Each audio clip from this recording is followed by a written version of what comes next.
The year was 1660, and the air was thick with tension. The monarchy had been restored, and Charles II sat on the throne. But the scars of the English Civil War were still fresh, and the battle for the soul of the Church of England was far from over. In the midst of this turmoil, a single name echoed through the halls of power in the pages of history: John Featley. John Featley, the son of Daniel Featley's older brother, was a man on a mission. He was determined to restore his uncle's reputation and cement his place in history, but the task was not easy. During the 1640s, both parliamentarians and royalists had their own versions of events, and the truth was often buried under layers of propaganda and political maneuvering. In the 1640s, the newspapers were the battlegrounds where these two sides fought for public opinion. Parliamentarians and royalists each told their own stories, painting their enemies as villains and themselves as heroes. When the monarchy was restored in 1660, the royalist version of history gained the upper hand. Suddenly, the stories of men like Daniel Featley, who had been active opponents of the parliamentarians, were rewritten to portray them as innocent victims of a tyrannical regime. John Featley's biography of his uncle, published in 1660, was a key part of this effort. He wanted to show that Daniel Featley was a loyal and orthodox minister, a defender of the Church of England against the radical parliamentarians. But to do this, he had to carefully select which parts of his uncle's life to highlight and which to omit. For example, John focused heavily on the last 3 years of Daniel's life, when he was imprisoned and persecuted by parliamentarian soldiers. He described how soldiers barged into Featley's church in Lambeth, threatening to chop him as small as herbs to the pot for allowing the Book of Common Prayer to be used. He also told how Featley's young son saved the prayer book from being destroyed by hiding it from the soldiers. John's account was vivid and emotional, designed to evoke sympathy and outrage. He portrayed the parliamentarians as violent and unchristian, while his uncle was a victim of their cruelty. But there was more to the story that John left out. Between 1626 and 1642, Daniel Featley had been a fierce critic of the anti-Calvinist movement, which was gaining influence in the Church of England. He wrote several works attacking Arminianism and other anti-Calvinist doctrines. These were not the actions of a man who was simply a loyal supporter of the established church. But John Featley omitted these years from his biography, painting a picture of his uncle that fit his own political and religious agenda. John's version of Featley's life became the dominant one, and it influenced how subsequent generations remembered him. Other biographers, like Clement Barksdale, Anthony Wood, and John Walker, relied heavily on John's account when they wrote about Featley. They shared his commitment to the post-Restoration Church of England and used his version of events to support their own views. But the truth is more complex. Daniel Featley was a man of his time, with his own beliefs and struggles. He was not just a victim of parliamentarian rule, nor was he simply a loyal supporter of the monarchy. He was a man who fought for what he believed in even when it put him at odds with both sides. As we delve deeper into the story of John Featley and his uncle, we will uncover the layers of history and the ways in which the past is often shaped by those who write about it. The battle for Featley's legacy is a reminder that history is not just a record of events, but a story that is constantly being rewritten. Just as Daniel Featley balanced Puritanism and conformity in his life, these two aspects of his theology are also seen in how his works were edited and published after his death. One of the most interesting examples is the posthumous publication of The League Illegal in 1660, which was edited and published by his son, John Featley. The title page quotes from Hebrews chapter 11, verse 4, saying, "By it he being dead, yet speaketh." This suggests that John wanted to keep his father's opposition to the solemn league and covenant alive, even after Daniel's death. In his preface, John explained that he was bringing this book back to life to remind people of the dangers of trusting those who had misled them in the past. He hoped that revisiting these old arguments would make people think twice and change their ways. However, not everyone agreed that Daniel Featley was the true author of The League Illegal. Zachary Crofton, a Presbyterian, argued that the book was falsely attributed to Featley. Crofton claimed that the arguments in The League Illegal contradicted Featley's earlier work, The Dippers Dipped, and that the book was actually written by Featley's executors to advance their own careers. This dispute highlights the importance of orthodoxy in the post-Restoration Church, where being on the right side could lead to significant rewards. Indeed, John Featley was appointed as Charles II's chaplain and dean of Lincoln Cathedral, among other honors, shortly after the book's publication. Despite the controversy, Daniel Featley's reputation as a respected theologian was so strong that even his opponents, like Crofton, wanted to claim him for their cause. Presbyterians often used pre-Civil War divines to support their vision of the English Church, even if these divines had different views on church governance. Featley's flexibility in his theological positions sometimes confused later readers, but it also made him a valuable figure to claim. Some even suggested that Featley's work, Ancilla Pietatis, influenced Charles I's devotional book, Ecce Basilique. John Milton claimed that Ecce Basilique was modeled after other devotional manuals, including Featley's. Whether or not Charles I actually used Featley's work, the association placed Featley in the royalist camp, linking his devotional material to the king's efforts to counter Puritan challenges to conformity. Featley's works were also included in two important English publications that involved moderate Puritan divines. One of these was Threnouikos, the House of Mourning, a collection of 50 funeral sermons by Featley and others like John Preston and Richard Sibbes. First published in 1640, it was republished in 1660 and 1672. This collection shows that despite their differences, there were still bonds of unity among Calvinist conformists and moderate Puritans. The sermons were meant to provide comfort to people dealing with the loss of loved ones, a common experience in the 1640s. One of Featley's contributions to Threnouikos was Hexalexium, or 6 cordials to strengthen the heart of every faithful Christian against the terrors of death. In this sermon, Featley encouraged people to focus on the afterlife rather than the comforts of this world. He preached a sermon for Dorothy Gattaker, the wife of his friend Thomas Gattaker, praising her humility and faith. This personal connection shows that even in a time of conflict, genuine relationships could bridge divides. Another significant work Featley contributed to was Un Traité upon all the books of the Old and New Testament, published in 1645. This comprehensive commentary was intended to be a companion to the authorized version of the Bible, replacing the annotations in the Geneva Bible. It was republished multiple times during the interregnum, showing its importance. The project aimed to provide clear and accessible interpretations of the Bible, helping lay people understand the Scriptures better. Featley, who had been involved in the translation of the authorized version, also wrote the advertisement for the first concordance of the authorized version, emphasizing its value for both scholars and the general public. The timing of the annotations publication was strategic. It came at a time when the Westminster divines were crafting new confessions and catechisms.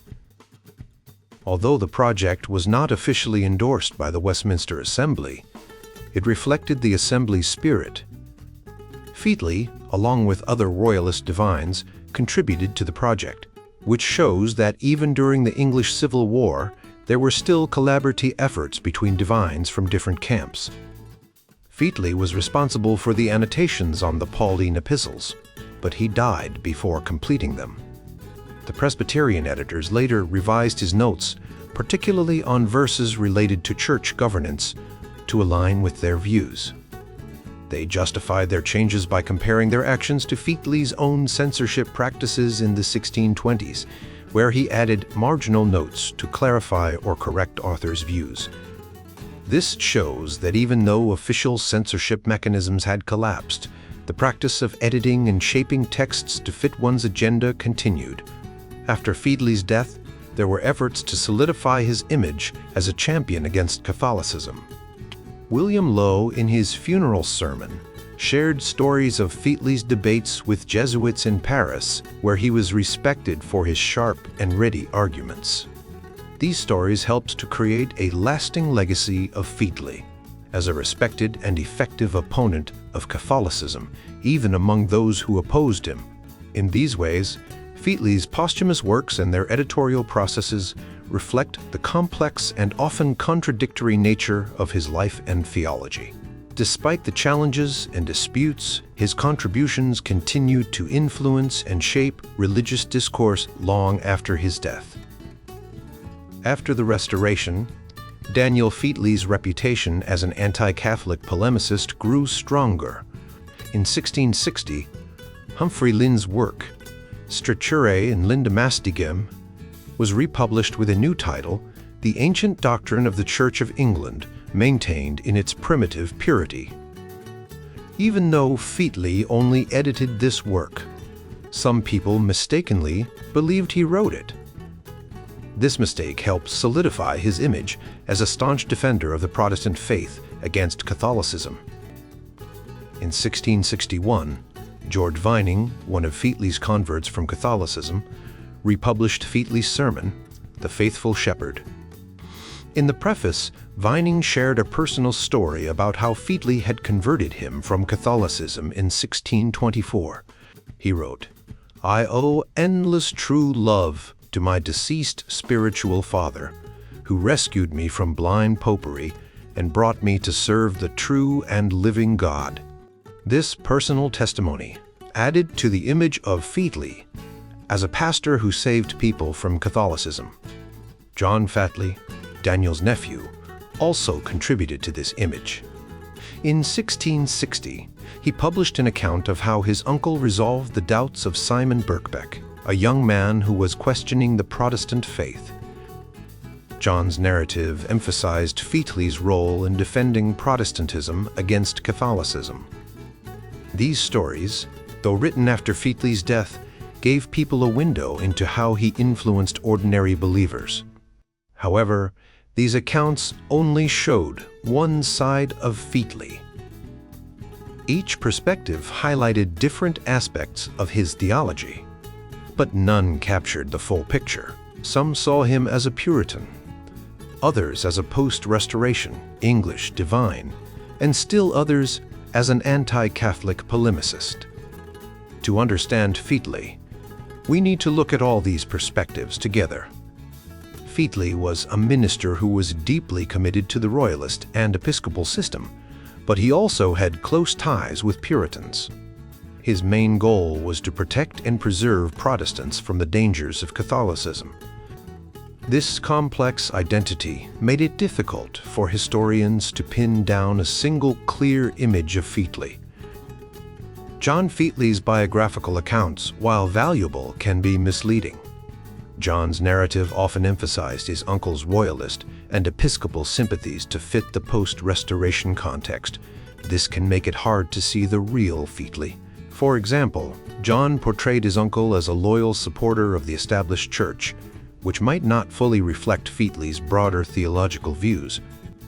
Modern historians have used John Featley's accounts as a source, but they need to be cautious.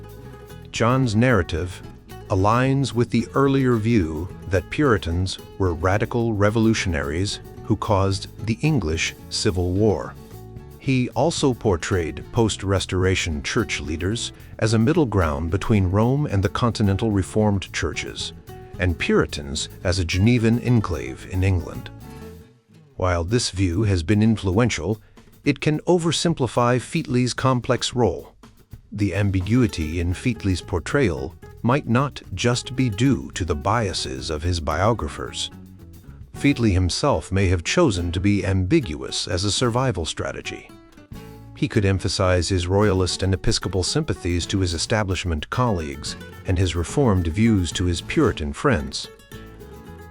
This strategy helped him navigate the changing political and religious landscape for nearly 3 decades, but it has made it harder for historians to understand the real Featley.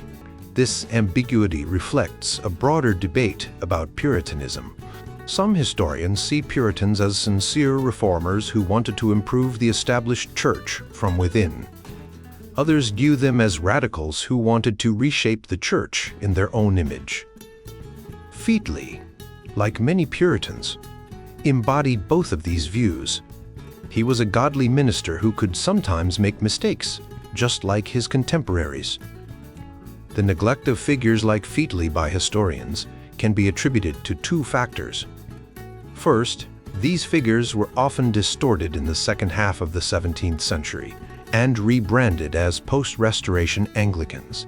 Second, the style of churchmanship they represented, a commitment to both Reformed theology and established church practices, became rare in the Anglican Church from the 18th century onward. Without a strong legacy to keep their memory alive, figures like Featley were largely forgotten. Understanding Featley's complex identity requires looking at multiple perspectives.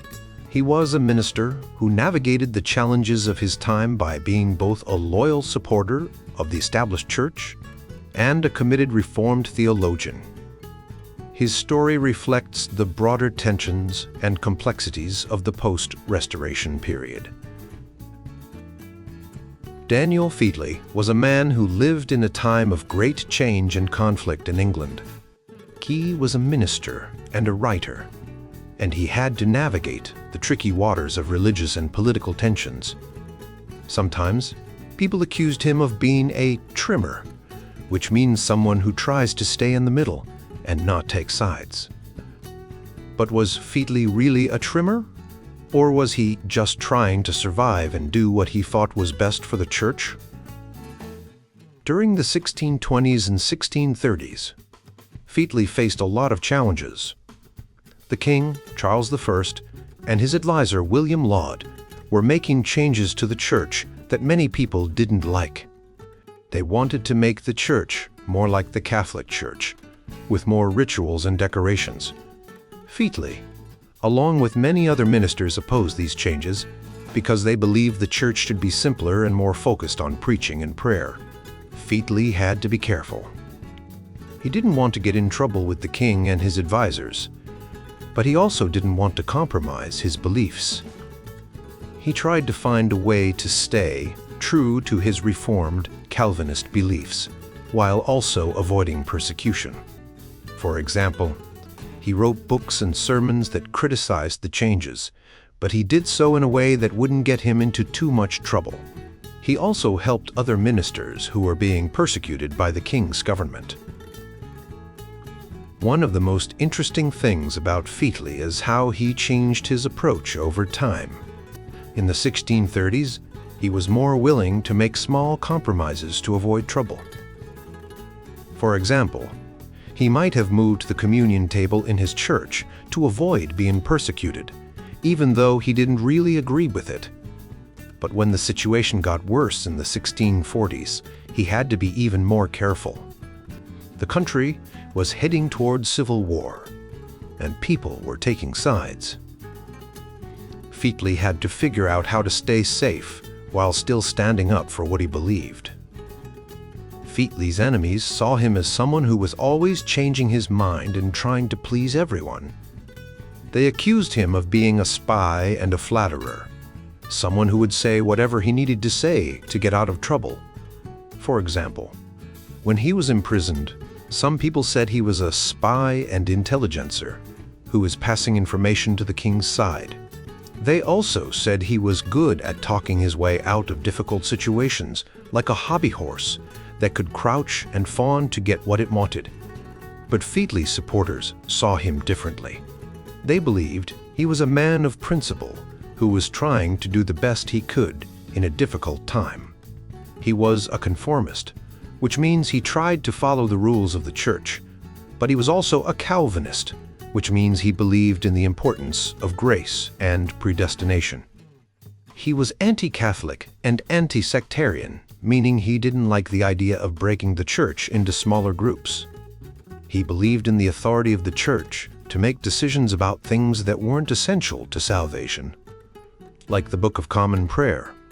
Featley's life shows us how complicated it was to be a minister in the 17th century. He had to balance his own beliefs with the needs of his congregation and the demands of the government. Sometimes he had to make compromises, but he always tried to stay true to his core beliefs. His story is a reminder that history is often messy and that people are not always easy to categorize. Featley was a man of his time, and his actions were shaped by the challenges he faced. Whether he was a trimmer or a man of principle, his life gives us a window into the complex world of post-Reformation England. Daniel Featley lived in a time when religion and politics were deeply intertwined in England. His life and career provide a window into the complex world of post-Reformation England, where religious beliefs and political allegiances often clashed. Featley was a Calvinist conformist, which means he adhered to the teachings of John Calvin, but also aligned himself with the established Church of England. This alignment was not always easy, as the Church of England faced challenges from various groups, including anti-Calvinists, Catholics, Baptists, and Presbyterians. One of Featley's most significant contributions was his defense of Calvinist doctrine. He engaged in debates with these different groups, arguing for the importance of predestination, the authority of the Bible, and the need for a reformed church. These debates were not just about theology. They were also about the political and social order. For example, Featley's arguments against Catholicism were partly driven by the fear that Catholic influence could undermine the stability of the Protestant Church and the English monarchy. Featley's life was marked by significant ecclesiastical and political changes. During his time, England saw the rise and fall of different monarchs, each with their own religious policies. Featley had to navigate these changes carefully. He was not a rigid or inflexible person. Instead, he was what historians call a trimmer. This means he was willing to make compromises and adjustments to his positions, but always within the bounds of his core principles. For instance, when King Charles I favored a more ceremonial and hierarchical church, Featley supported these changes to some extent, but he never abandoned his Calvinist beliefs. Featley's political flexibility was not just about survival. It was a principled approach. He believed that the ultimate goal was to create a truly reformed Church of England, and he was willing to make tactical accommodations to achieve this. For example, he supported the use of certain liturgical practices, like the wearing of vestments, as long as they did not become a source of superstition or division.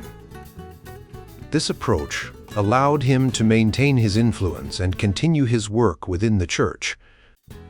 One of Featley's notable works was his amendments to William Hart's English translation of Francis de Croix's The Three Conformities. This book discussed the ways in which the Church of England could conform to certain practices while maintaining its reformed identity. Featley's amendments show his careful consideration of these issues. For instance, he added clarifications to discussions about vestments, tithes, and musical instruments, emphasizing that these practices could be used without compromising the Church's reform principles. In one of his amendments, Featley noted that while the use of white vestments was not inherently wrong, it was problematic when they were given a mystical or superstitious meaning, as in the Catholic Church. He also discussed the historical use of musical instruments in the church, arguing that while the Church of Israel used instruments, the modern use of organs and other instruments in the Catholic Church had pagan origins and should be approached with caution. Through his life and work, Featley demonstrated how a committed Calvinist could navigate the complex religious and political landscape of post-Reformation England. His approach was marked by a willingness to compromise and adapt, but always with the goal of creating a reformed and stable Church of England. His story is a testament to the challenges and opportunities that faced religious leaders in this tumultuous period. In the heart of the 17th century, England was a place of intense religious debate and political turmoil. Among the many voices that echoed through this tumultuous period, one name stands out: Daniel Featley. Featley was a prominent Anglican clergyman and writer who left a lasting impact on the religious landscape of his time. His works, filled with passionate arguments and deep theological insights, offer a window into the complex world of early modern England. Featley's life and writings were deeply influenced by the religious conflicts of his era. The Church of England, struggling to define its identity amidst the pressures of Puritanism and the threat of Catholicism, was a central focus of his work. Featley's writings often targeted the beliefs and practices of the Roman Catholic Church, which he saw as a deviation from true Christianity. His book, The Fisher Catched in His Own Net, is a prime example of this, where he engaged in a heated debate with a Catholic priest named Fisher, exposing what he believed were the fallacies of Catholic doctrine. But Featley's influence extended beyond just anti-Catholic polemics. He was also a strong advocate for the Anglican Church and its practices. In Ancilla Pietatis, or The Handmaid to Private Devotion, Featley provided guidance for personal prayer and devotion, emphasizing the importance of a personal relationship with God. This book went through multiple editions, indicating its widespread popularity and the need for such guidance in a time of religious uncertainty. One of Featley's most famous works, The Dibbers Dipt, is a critique of the Baptist movement, which was gaining momentum in England. Featley saw the Baptists' practice of adult baptism as a deviation from the traditional Anglican practice of infant baptism. His arguments were not just theological but also practical, emphasizing the social and communal aspects of baptism within the Church. Beyond his written works, Featley was involved in various religious and political debates of his time. He was a participant in the Hampton Court Conference, where he defended the practices of the Church of England against the criticisms of the Puritans.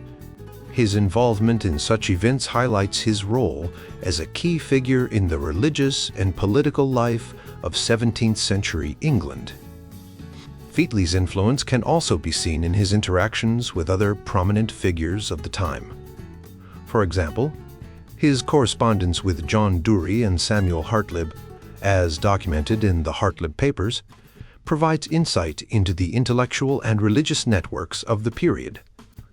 These letters reveal the clamorty and sometimes contentious nature of religious discourse in the 17th century.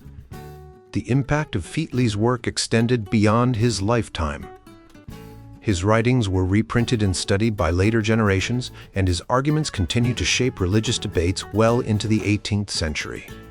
For instance, his book, Dr. Daniel Featley Revived, or The Faithful Shepherd, was published posthumously in 1660, ensuring that his ideas remained relevant and influential. In the broader context of 17th century England, Featley's work reflects the deep divisions and intense debates that characterized the period. The religious landscape was a battleground of ideas, with Anglicans, Puritans, Catholics, and various other groups vying for influence and authority. Featley's contributions to this landscape, through his writings and his involvement in religious and political debates, make him a significant figure in the history of early modern England. The documents and letters that survive from this period, such as those found in the Sheffield University Library and the Folger Shakespeare Library, provide a rich source of information about Featley and his contemporaries. These documents not only shed light on Featley's personal life and work, but also offer a broader understanding of the religious and political climate of the time. In the end, Daniel Featley's life and writings offer a vivid and detailed glimpse into the religious and intellectual world of 17th century England. His passionate and often controversial arguments, his deep commitment to the Anglican Church, and his involvement in the key debates of his time make him a fascinating and important figure in the history of early modern England. In the 17th century, England was a place of intense religious and political turmoil.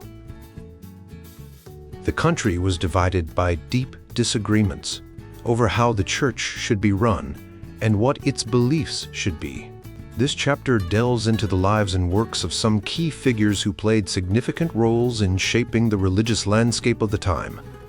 John Lightfoot, a prominent scholar and theologian, documented the proceedings of the Assembly of Divines, a group of religious leaders who met from 1643 to 1644 to discuss and reform the Church of England. Lightfoot's detailed journal, edited by John Rogers Pitman, provides a valuable insight into the debates and decisions of this crucial period. William Kiffin, a leading Baptist, wrote several influential works.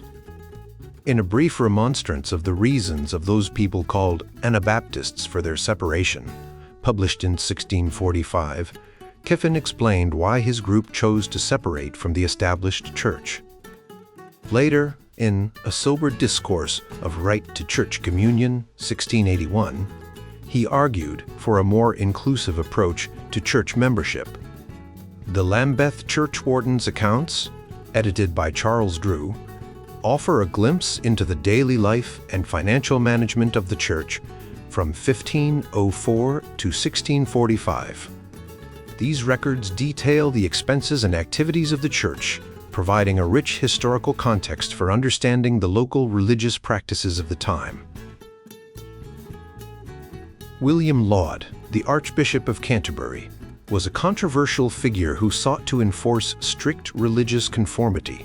His The History of the Troubles and Trial of William Laud, 1695, provides his perspective on the conflicts and trials he faced. Another of his works, A Relation of the Conference between William Laud, then Laud, Bishop of St. David's, now Lord Arch, Bishop of Canterbury, and Mr. Fisher the Jesuit, 1639, recounts a debate with a Jesuit priest, highlighting the tensions between Anglican and Catholic beliefs. Edmund Lechmere and John Lechmere, both scholars, wrote works that engaged with the theological debates of the time. Edmund's The Conference mentioned by Dr. Featley in The End of His Sacrilege, 1632, and John's The Reelection of a Conference Touching the Real Presence, 1635, delve into the complexities of religious doctrine and the nature of the Eucharist. Humphrey Lind, a clergyman, authored several works that defended the traditional beliefs of the Church of England. The ancient doctrine of the Church of England, maintained in its primitive purity, 1660, and A Case for Spectacles, 1638, are examples of his efforts to uphold the Church's teachings against various challenges. Daniel Featley, a prolific writer and preacher, was known for his anti-Catholic and anti-Anabaptist works. His A Sermon, preached at Lambeth, at the funeral of Daniel Featley, 1645, and A Golden Chain, 1591, by William Perkins, a Puritan theologian, reflect the deep religious divisions of the era. Richard Montague, a controversial figure, wrote Appello Serum, 1625, and A Gag for the New Gospel, 1624, which challenged the established religious norms and sparked significant debate. The newsletters and publications of the time, such as Mercurius Aulicus and Mercurius Britannicus, provided regular updates on the political and religious events of the day. These publications, edited by scholars like F.J. Varley and Stephen Taylor, offer a window into the public discourse and the spread of information during the Civil War. John Milton, a renowned poet and political writer, was a key figure in the intellectual and political debates of the time.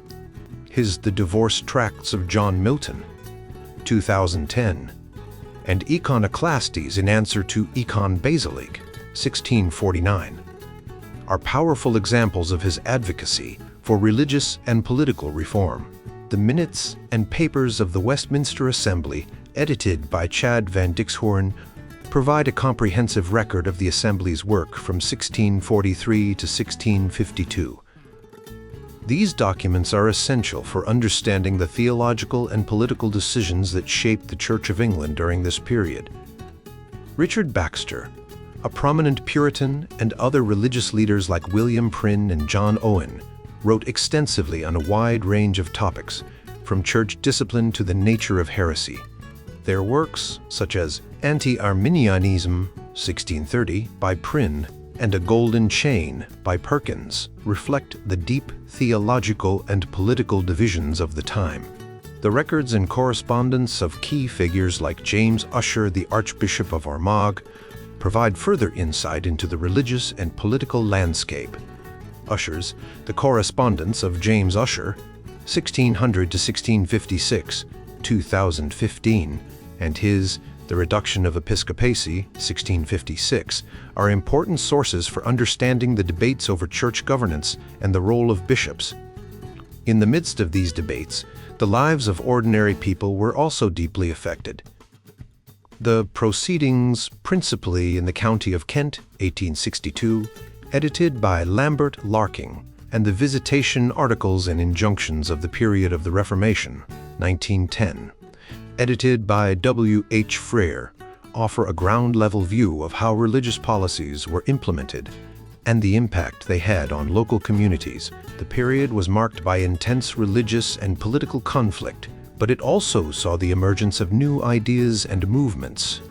The works of these figures and the records of their times provide a rich and complex picture of a society in flux, grappling with fundamental questions of faith, authority, and identity. As we journey through the rich tapestry of early modern English religious and cultural history, we've explored a wide range of fascinating topics, from the intense debates over Puritanism and Arminianism to the intricate dynamics of church and state. Each piece of this puzzle helps us understand the complex world of the 16th and 17th centuries. We've seen how the Puritans, with their deep commitment to personal piety and religious reform, often found themselves at odds with the established Church of England. Their beliefs and practices, such as emphasizing the importance of the Bible and the need for a more spiritual and less ceremonial worship, sometimes led to conflict. Yet, many Puritans also sought to work within the system, hoping to bring about change from within. On the other side, the Arminians, who emphasized free will and the possibility of salvation for all, faced their own challenges. Figures like Richard Montague and John Donne often walked a fine line between conforming to the church and expressing their more liberal views, sometimes running afoul of censors and authorities. The role of the monarchy in religious affairs cannot be overstated. Kings like James I and Charles I played crucial roles in shaping the religious landscape, sometimes supporting moderate views and other times clashing with those who opposed their policies. The tensions between the crown and religious groups like the Puritans and Arminians were a significant factor in the political and social upheavals of the period, including the English Civil War. We've also delved into the world of print and publishing, where books and pamphlets were powerful tools for spreading ideas and influencing public opinion. From John Foxe's Book of Martyrs to the controversial works of William Prynne, the printed word played a crucial role in shaping religious and political debates. The lives of individual figures, such as John Bunyan, Richard Baxter, and John Donne, offer us a more personal glimpse into the religious and cultural landscape. Their writings and experiences reflect the broader struggles and aspirations of their times, from the quest for spiritual purity to the challenges of living in a world of religious and political turmoil. Throughout this journey, we've seen how the interplay between religion, politics, and culture shaped the lives of people, in early modern England. The debates over doctrine, the struggles for power, and the quest for personal and communal identity all contribute to a rich and complex history that continues to resonate today. As we reflect on these stories, we gain a deeper understanding of the forces that shaped the world of the past and, in many ways, continue to influence our own.